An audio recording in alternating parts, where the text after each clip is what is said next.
చాలా సంతోషం మీ మధ్యలోకి మరొకసారి రావటానికి కృప చూపించినటువంటి దేవాది దేవునికి కృతజ్ఞతాస్తుతులు నేను చెల్లిస్తున్నాను.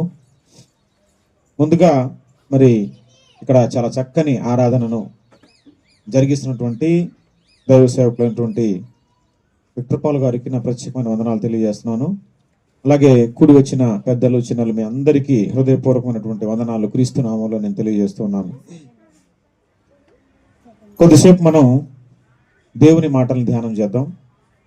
పరిశుద్ధ బైబిల్ గ్రంథంలో నుంచి యేసు ప్రభు వారు మరణించి తిరిగి లేచి వెళ్ళిపోబోతూ శిష్యులతో చెప్పినటువంటి ఒక మాటను మనం జ్ఞాపకం చేసుకుందాం. మూలవాక్యంగా మత్తయి సువార్త 28వ అధ్యాయము 19వ వచనాన్ని ఒకసారి మనం మూలవాక్యంగా నేటి సందేశానికి మనం చదువుకొని ముందుకెళ్దాం. మత్తయి సువార్త 28వ అధ్యాయం 19వ వచనంలో యేసు ప్రభు వారు శిష్యులతో చెప్పిన ఒక మాట చదవండి. కాబట్టి మీరు వెళ్ళి సమస్త జనులను శిష్యులుగాను చేయుడి, తండ్రి యొక్కయు కుమారుని యొక్కయు పరిశుద్ధాత్మ యొక్కయు నామములోనికి వారికి బాప్తిసం ఇచ్చుచు నేను మీకు ఏ ఏ సంగతులు ఆజ్ఞాపించితినో వాటినన్నిటినీ గైకొనవలెనని వారికి బోధించండి. యేసు ప్రభు వారు ఈ లోకంలో నుంచి తన పరిచర్యను ముగించుకొని వెళ్ళిపోబోతున్నప్పుడు చివరిసారిగా శిష్యులతో మాట్లాడుతున్నటువంటి సందర్భంలో వాళ్ళకు ఒక బాధ్యతను గుర్తు చేశాడనమాట యేసు ప్రభు వారు. ఏం గుర్తు చేశాడంటే, మీరు వెళ్ళి సమస్త జనులను శిష్యులుగా చేయండి అన్నాడు. మీరు సర్వలోకానికి వెళ్ళి సర్వ సృష్టికి సువార్త ప్రకటించండి అని అన్నాడు. ఆ మాట మరొక సువార్తలో ఉంది, ఇక్కడ రాయబడలేదు. మీరు సమస్త జనులకు, మీరు సర్వలోకానికి వెళ్ళి సమస్త జనులకు సువార్త ప్రకటించండి. సువార్త ప్రకటించి మీరు వాళ్ళందరినీ ఎలాగ మార్చాలి అని అంటే శిష్యులుగా మార్చాలి. సువార్త నమ్మిన వారు, రక్షింపబడిన వారు యేసయ్యకు శిష్యులుగా మారాలి. అలా శిష్యులుగా మార్చడమే కాకుండా, నేను బ్రతికి ఉన్నంత కాలం మీరు నాతో తిరిగారు కదా శిష్యులుగా, నేను వెళ్ళిన ప్రతి చోట నా వెంట ఉన్నారు కదా, నేను చేసిన అద్భుత కార్యాలు, ఆశ్చర్య కార్యాలన్నీ మీరు చూశారు కదా, నా బోధలన్నీ మీరు విన్నారు కదా, నేను మీకు ఏ ఏ సంగతులు బోధించానో వాటన్నిటినీ బోధించటమే కాదు, వాటిని గైకొనమని కూడా ఆ రక్షింపబడిన జనాంగంతో, శిష్యులుగా మారిన వాళ్ళతో మీరు చెప్పాలి అనే ఒక బాధ్యతను శిష్యుల భుజస్కంధాల పైన పెట్టి యేసు ప్రభు వారు ఈ లోకాన్ని విడిచి ఆరోహణమై వెళ్ళిపోయాడు అనమాట. సర్వ సృష్టికి సువార్త చెప్పాలి, అందరినీ శిష్యులుగా మార్చాలి, దేవుని మాటలను వాళ్ళందరూ గైకొనే విధంగా చేయాలి.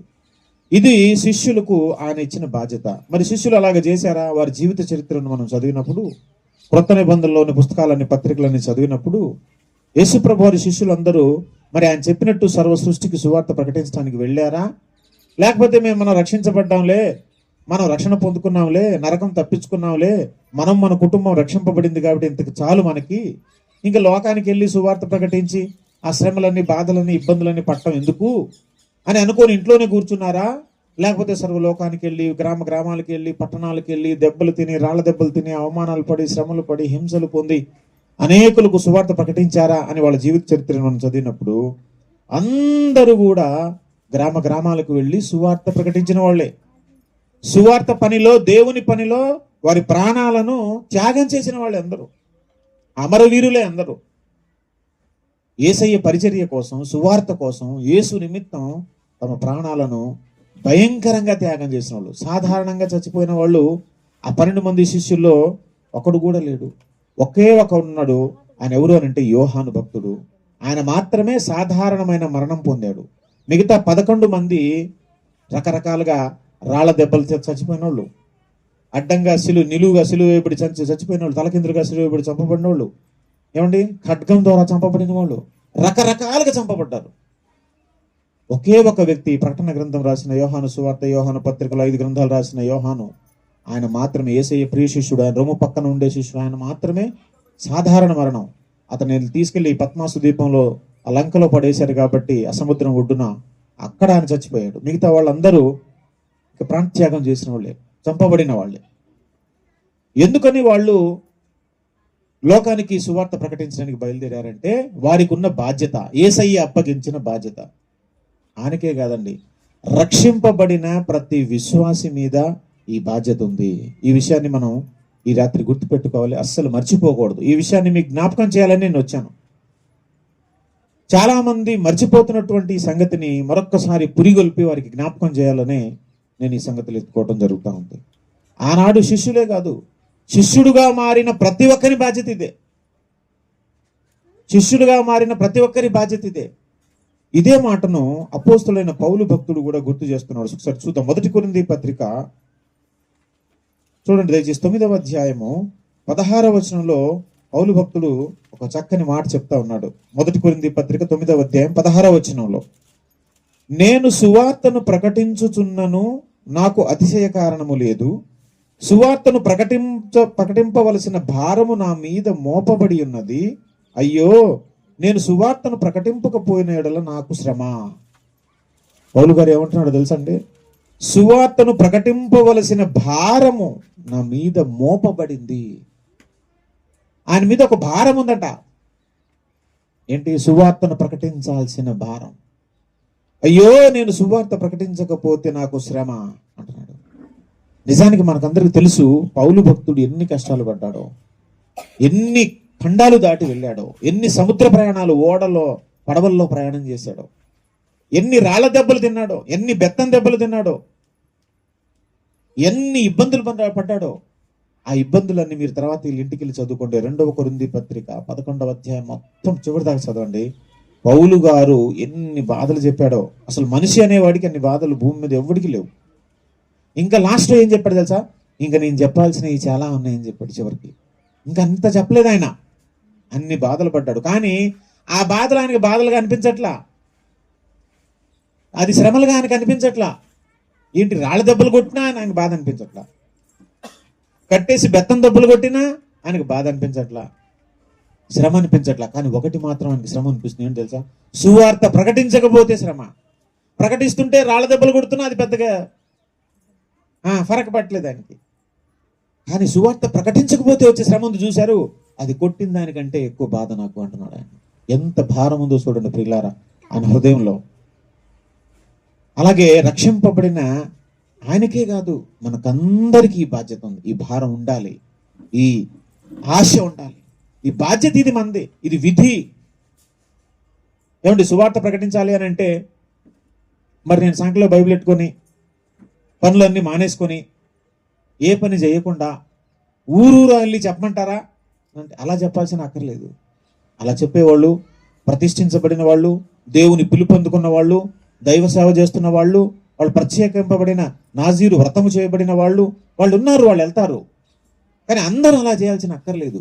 నువ్వు ఉన్న చోటనే, నువ్వు పని చేస్తున్న చోటనే, నువ్వు ఉద్యోగం చేస్తున్న చోటనే, నువ్వు పొలంలో ఏ పని చేస్తున్నా, ఎక్కడున్నా, ఏమంటే ఏ పెళ్లికి వెళ్ళినా, ఏ ఫంక్షన్కి వెళ్ళినా, ఏ బంధువుల ఇంటికి వెళ్ళినా, నువ్వు ఎక్కడున్నా ఒకళ్ళకైనా ఇద్దరికైనా ముగ్గురికైనా నీ అవకాశం ఉన్న అవకాశాన్ని బట్టి నీవు నమ్ముకున్న యేసయ్య గురించి, నీవు పొందుకున్న రక్షణ భాగ్యము గురించి, నీవు తప్పించుకున్న ఆ నరక అగ్నిగుండం గురించి, వాళ్ళు వెళ్ళిపోయే భయంకరమైన పరిస్థితి గురించి ఖచ్చితంగా మనం చెప్పి తీరాలి. ఇది మన బాధ్యత. మనల్ని రక్షించిన యేసయ్య, మన కోసం ప్రాణం పెట్టిన యేసయ్య మన భుజాల మీద పెట్టిన బాధ్యత ఇది. మనకు ఎన్నో బాధ్యతలు ఉంటాయి. కుటుంబంలో భర్తగా ఎన్నో బాధ్యతలు ఉంటాయి, భార్యగా ఎన్నో బాధ్యతలు ఉంటాయి, పిల్లలుగా ఎన్నో బాధ్యతలు ఉంటాయి. ఈ బాధ్యతలన్నీ ఈ లోక జీవనోపాధి కోసం సంబంధించినటువంటి బాధ్యతలు. ఇవన్నీ కూడా, ఇవన్నీ నువ్వు బ్రతకటానికి, ఏమంటే 3 పూట్ల కడుపు నింపుకోవటం కోసం ఉన్న బాధ్యతలు ఇవన్నీ. కానీ అసలు సిసలైన బాధ్యత మరొకటి ఉంది. వీటితో పాటు అది కూడా చేయాలి. వీటిని మానేయమని నేను చెప్పట్లేదు. కానీ వీటితో పాటు అసలు సిసలైన బాధ్యత ఏంటంటే మనం నమ్ముకున్న యేసయ్య గురించి మనం బ్రతికున్నంత కాలం ఖచ్చితంగా అవకాశం ఉన్న చోటల్లా చెప్పి తీరవలసిందే. అనేకులను యేసయ్య వైపు నడిపించవలసిందే. చెప్పు, వదిలేసే, అంతే. అలా యేసయ్య చూసుకుంటాడు. నువ్వు చెప్తున్న మాట యేసయ్య మాట. అది జీవం లేని మాట కాదు, శక్తి కలిగిన మాట. సువార్త అంటే రక్షించటకు శక్తి కలిగినది. ఆ మాట వారి హృదయంలో పడిపోతే ఏదో ఒక టైంలో ఆ మాట వాళ్ళ లోపల కార్యం చేస్తుంది.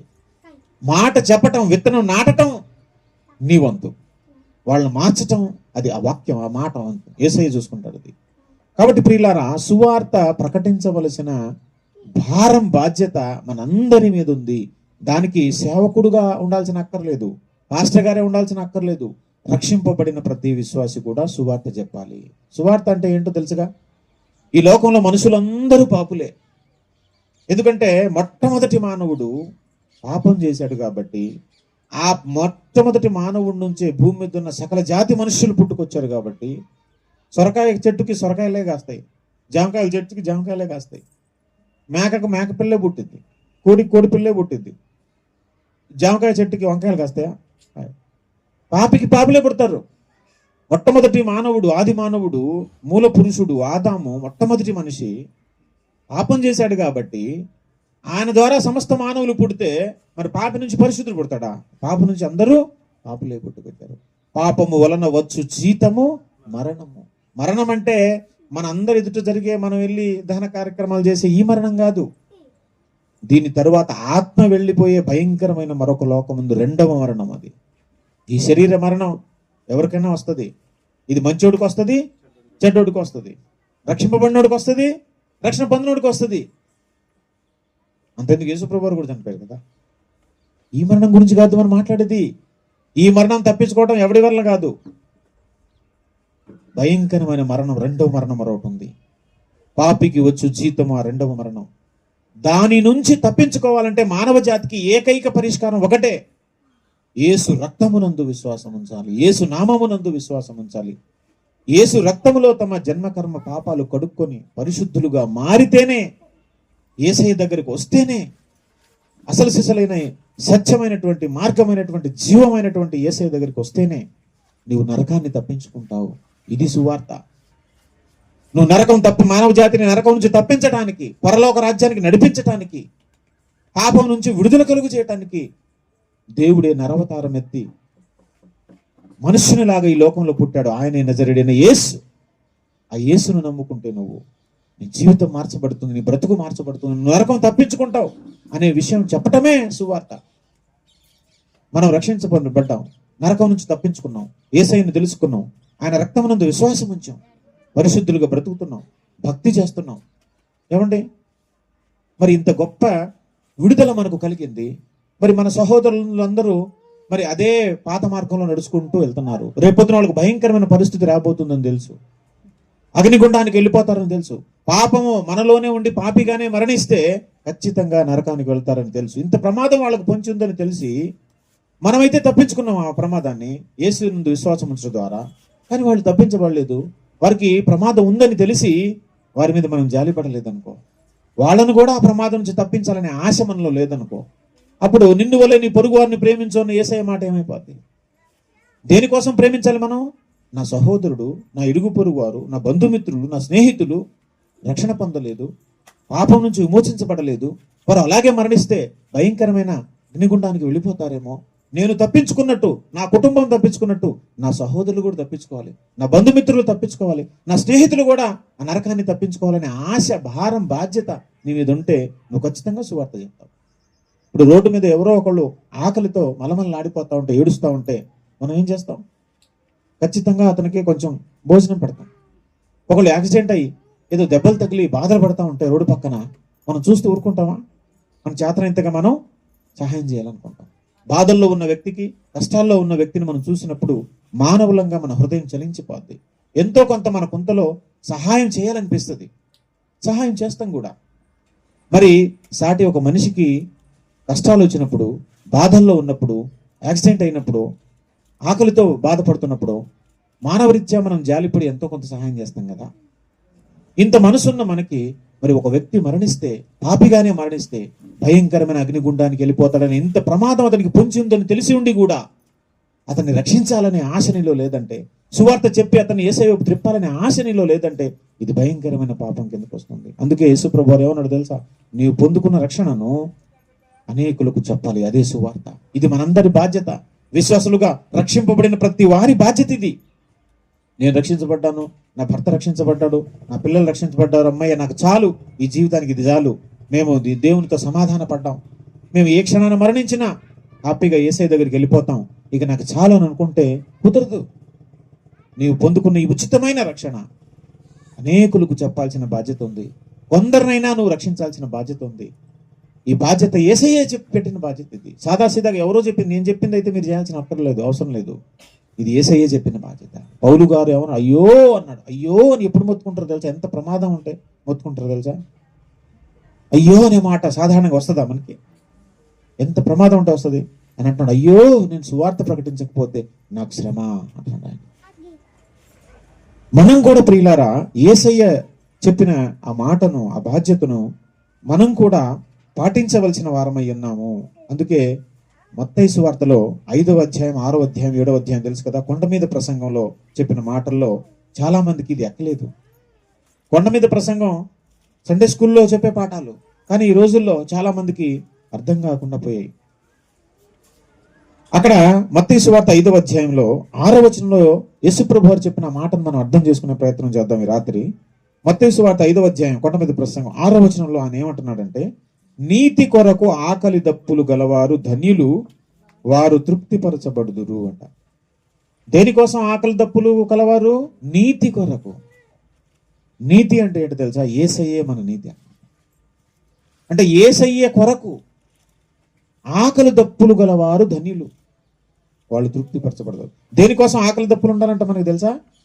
నీతి కొరకు. అంటే యేసయ్య కొరకు, అంటే యేసయ్య పని కొరకు, యేసయ్య సువార్త కొరకు నీకు ఆకలి దప్పులు ఉండాలి.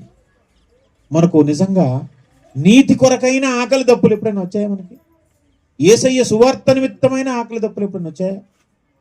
కానీ పౌలు గారు ఆకలి దప్పులు, నీతి కొరకైన ఆకలి దప్పులు ఆయనకి ఎన్నో ఉన్నాయి ఆయన జీవితంలో. ఒకసారి మీరు 2వ కొరింథీ పత్రిక 11వ అధ్యాయం ఒకసారి చూద్దాం మనం.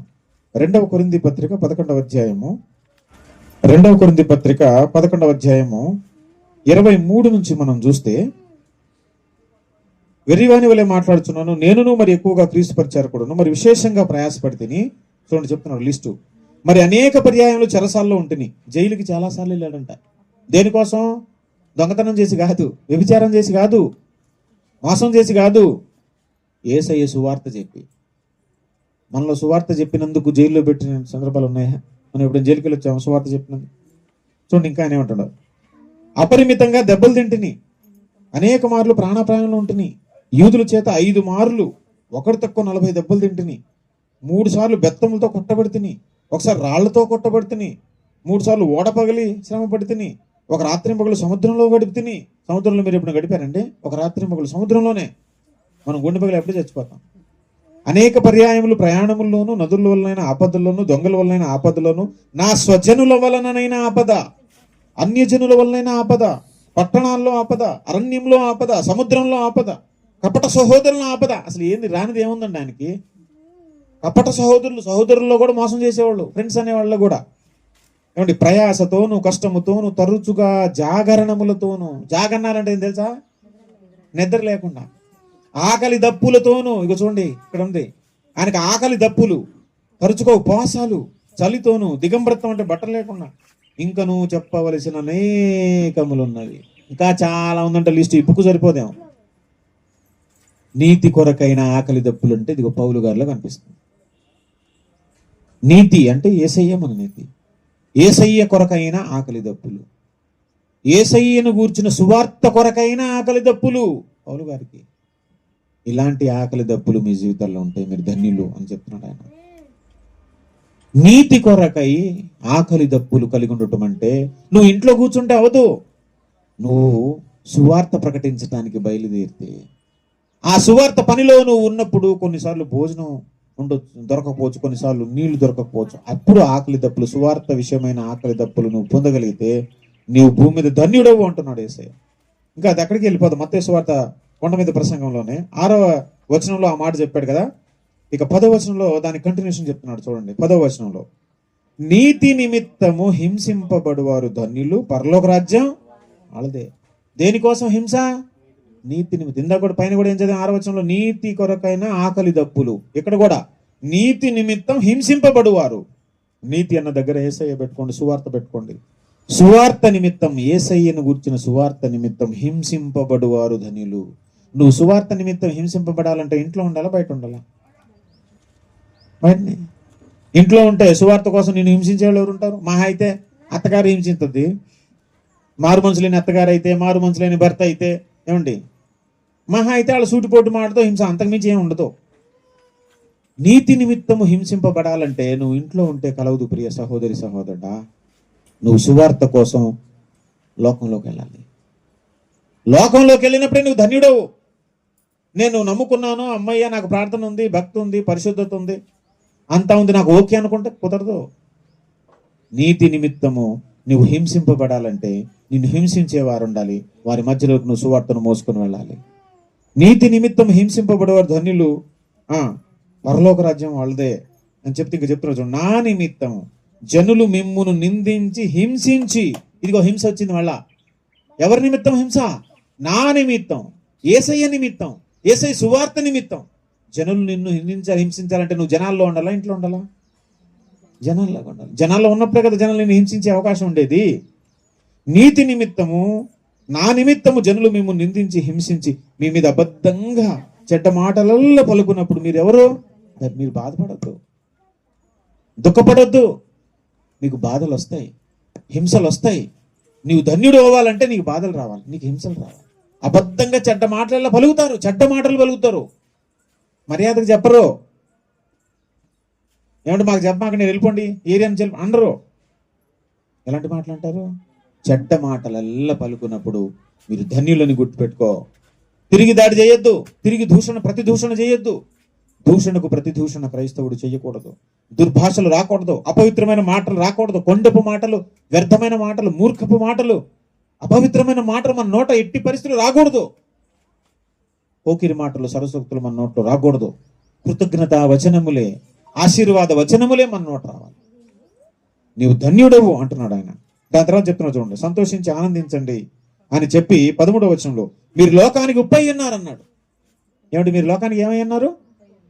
మరి మీ ఉప్పు రుచి ఇంట్లో వాళ్ళకి చూపించాలా, లోకాన్ని చూపించాలా? మీరు ఇంట్లో ఉప్పై ఉన్నారని లేదు అక్కడ. మీరు ఎక్కడ ఉప్పై ఉన్నారు? దేనికి ఉప్పై ఉన్నారు? లోకానికి ఉప్పండి. మీరు ఉప్పు ఎవరికి? లోకానికి. మరి మీ ఉప్పు రుచి ఎవరు చూడాలి? లోకం చూడాలి. మరి లోకానికి నువ్వు ఉప్పు రుచి చూపించవా? మరి నువ్వు ఇంట్లో ఉండి తప్పులు వేసుకొని ప్రార్థన చేసుకుంటే ఎట్ట కుదురుతుంది? నీ ఉప్పు రుచి లోకం చూడాలా వద్దా? మీరు లోకానికి ఉప్పై ఉన్నారన్న. మీ భర్తకు ఉప్పు అన్నాడా? మీ పిల్లలకు ఉప్పై ఉన్నావు, మీ అత్తగారికి ఉప్పై ఉన్నావు అన్నాడండి. మీరు లోకానికి ఉప్పై ఉన్నారు. మరి లోకానికి ఉప్పు రుచి చూపించాలి నువ్వు వెళ్ళి. మరి ఉప్పు రుచి లోకం చూడాలి. ఇంకేమన్నాడు తెలుసా? 14వ వచనంలో మీరు లోకమునకు వెలుగై ఉన్నారట.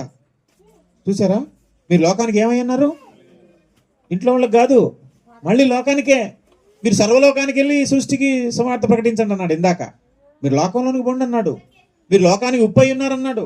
మీరు లోకానికి వెలుగై ఉన్నారు. మీ వెలుగు ప్రసరించాల్సింది, పడాల్సింది లోకం మీద. మీ వెలుగును చూడాల్సింది లోకస్తులు, మీ ఉప్పు రుచి చూడాల్సింది లోకస్తులు. నువ్వు ఒక వెలుగు అని లోకానికి చూపించు, నువ్వు ఒక ఉప్పు అయి ఉన్నావని లోకానికి చూపించు అని చెప్పి వెంటనే కింద ఏమంటాడు 14వ వచనం తర్వాత, కొండ మీద ఉండు పట్టణము మరుగై ఉండనేరదు. కొండ మీద ఒక పట్టణం ఉందనుకో, అది కనబడకుండా ఉంటుందా? అందరికి కనపడిద్దా? పెద్ద పట్టణం, పెద్ద కొండ మీద ఒక సిటీ ఉంది, అందరికి కనపడిద్దిగా. నువ్వు కూడా కొండ మీద కట్టబడిన ఒక పట్టణం వంటి వాడు. నువ్వు అందరికి కనపడటం కోసమే యేసయ్య నిన్ను పిలిచింది. కొండ మీద కట్టబడిన పట్టణం వలె నీవు మరుగై ఉండకూడదు, అందరికీ కనబడే విధంగా ఉండాలి. మనుషులు దీపం వెలిగించి కొంచెం కింద పెట్టరు, కానీ అది ఇంట నుండి వారందరికి వెలుగుచ్చుటకై దీపస్తంభం మీదే పెట్టాలి. నువ్వు కొవ్వు వెలిగించి పెద్ద దీపస్తంభం మీద ఎత్తులో పెడతావా, లేకపోతే గిన్నె కింద, మంచం కింద ముసిగేస్తావా? ఎత్తులోనే పెట్టాలి. మరి కొవ్వొత్తి ఎందుకు ఎత్తులో పెడతావంటే అనేకులకు వెలుగునివ్వాలి. నిన్ను కూడా యేసయ్య లోకానికి వెలుగుగా చేశాడంటే నువ్వు లోకంలో అందరికి కనబడాలి. నువ్వు కొండ మీద కట్టబడిన పట్టణం వలె ఉండాలి, దీపస్తంభం మీద పెట్టబడిన దీపం వలె ఉండాలి. నీవు లోకానికి రుచిగా ఉండాలి. ఎందుకంటే నువ్వు ఉప్పు వేస్తే కానీ ఎన్ని ఉన్నా ఉప్పు లేకపోతే అది సప్పగానే ఉంటుంది.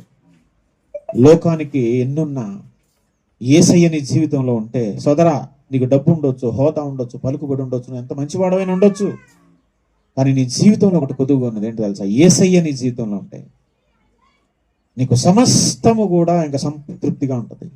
నీకు ఒకటి కొదువుగా ఉంది, అదేంటి తెలుసా? యేసయ్య అని. ఆ యేసయ్యని ఇదిగో నేను కలిగి ఉన్నాను, నేను పరిచయం చేస్తాను, నువ్వు చెప్పటమే ఉప్పు. నువ్వు లోకానికి ఉప్పు అయి ఉన్నావు, లోకానికి ఉప్పు అయి ఉన్నావు. నీ ఉప్పు రుచి చూసిన లోకం యేసయ్యను మహిమపరచాలి, యేసయ్యని ఘనపరచాలి. ఇంకా ఏమంటాడు తెలుసా?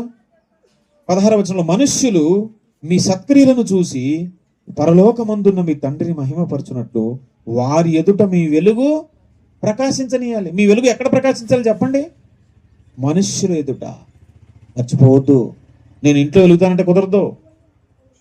నేను చాలా మంచిదాన్నండి, ఎంతో మంచి ప్రేమ కలిగిన, సహనం కలిగిన, సాత్వికురాలనండి, దీన మనస్సు కలిగిన దాన్నండి, నాలో ఉన్న ప్రేమ కింటాలు టన్నులు ఉందండి అని నువ్వు ఇంట్లో తలుపులు వేసుకొని కుదరదు. నీలో ఎంత ప్రేమ ఉందో ఒకసారి బయటకు వచ్చి చూపించు జనాలకి. నిన్ను యేసయ్య ఒకప్పుడు నేను మూర్ఖుండండి, ఊళ్ళో వాళ్ళందరికీ తెలుసుద్దిగా మనం మూర్ఖులని ఒకప్పుడు ఎట్ట ఉన్నామో, అలాంటి నిన్ను లోకం నువ్వు నడుచుకుంటూ వెళ్తే నిన్ను చూసి ఆశ్చర్యపడాలి అందరూ. ఏంట్రా ఒకప్పుడు భయంకరమైన దుర్భాషలు ఆడింది వ్యక్తి ఈరోజు ఒక్క చెడ్డ మాట కూడా రావట్లేదు నోట్లో నుంచి. ప్రైజ్ దలాడు అంటుండో, సహోదరుడు బాగున్నావు అంటుండో, మంచిగా ఉన్నారు అంటుండో, ఎంత మంచి మాటలు మాట్లాడుతున్నాడంట్రా.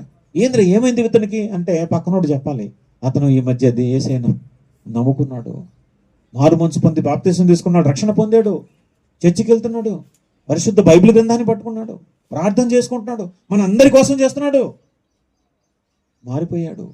ఆహా, యేసయ్య అంతకు మంచి దేవుడు రా, ఆయన దగ్గరికి ఇంత మారిపోతారా? ఏ డాక్టర్ ఏ మెడిసిన్ ఏ మందు తీసుకున్నా ఏ టానిక్ వాడినా అవుతుంది అది పని? బూతులు మాట్లాడేవాడు బూతులు మానేయాలంటే ఈ టానిక్ తాగాలి అని ఏమైనా ఉంటుందా? టానిక్ ఏమంటే ఉంటుందా?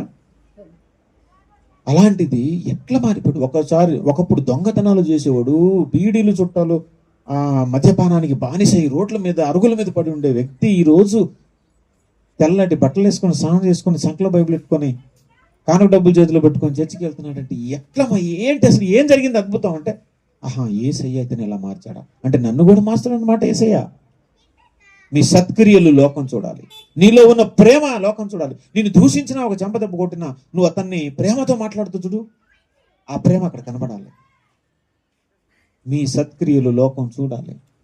నీలో ఎంత మంచితనం ఉందో, నువ్వు ఎంత గొప్పగా మారిపోయావో, నీ మాటలు ఎట్లా మారాయో, నీ హృదయం ఎలాగ మారిపోయిందో, నువ్వు ఎంత సహాయం చేసే వ్యక్తివో, ఇదంతా మనం ఇంట్లో చెప్పుకుంటూ కలవదు, లోకంలో అందరూ చూడాలి.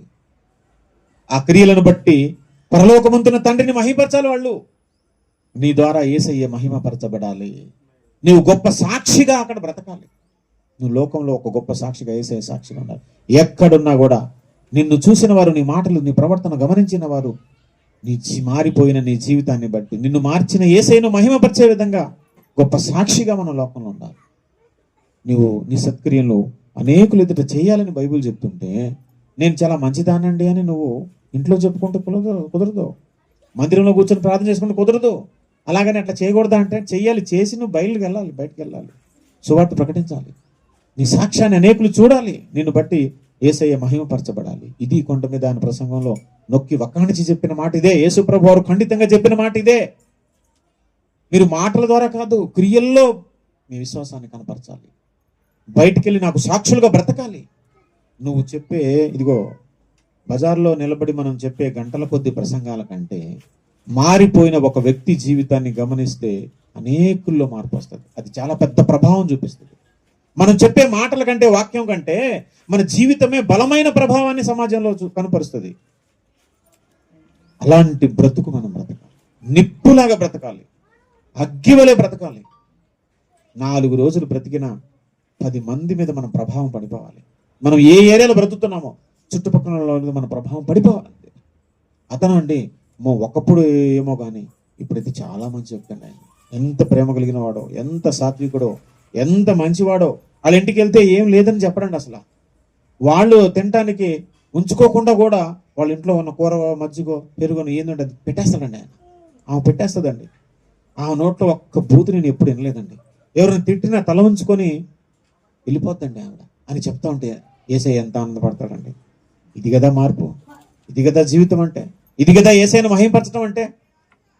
ఇలాంటి సాక్షులుగా మనం బ్రతకాలి. అనేకులు మన సత్క్రియలను చూడాలంటే వారి ఎదుట మన జీవితం బాగుండాలి. దేవుని నామానికి మన ద్వారానే మహిమ వస్తుంది. అలా కాకుండా యేసయ్యను నమ్ముకున్న తర్వాత కూడా మన ఇష్టానుసారం బ్రతికితే మన వల్లనే ఆయనకి చెడ్డ పేరు వస్తుంది. మనల్ని బట్టే ఆయన నామం దూషించబడిద్ది, మనం నామకార్థంగా బ్రతికితే. అందుకే పరిశుద్ధులుగా బ్రతుకుతాం, యేసయ్య చెప్పిన మాటలను అనుసరించి మన జీవితాలను కట్టుకుందాం. మనం బ్రతికున్నంత కాలం మన జీవితం ఎప్పుడు ముగించబడిద్దో తెలియదు, గ్యారంటీ లేదు.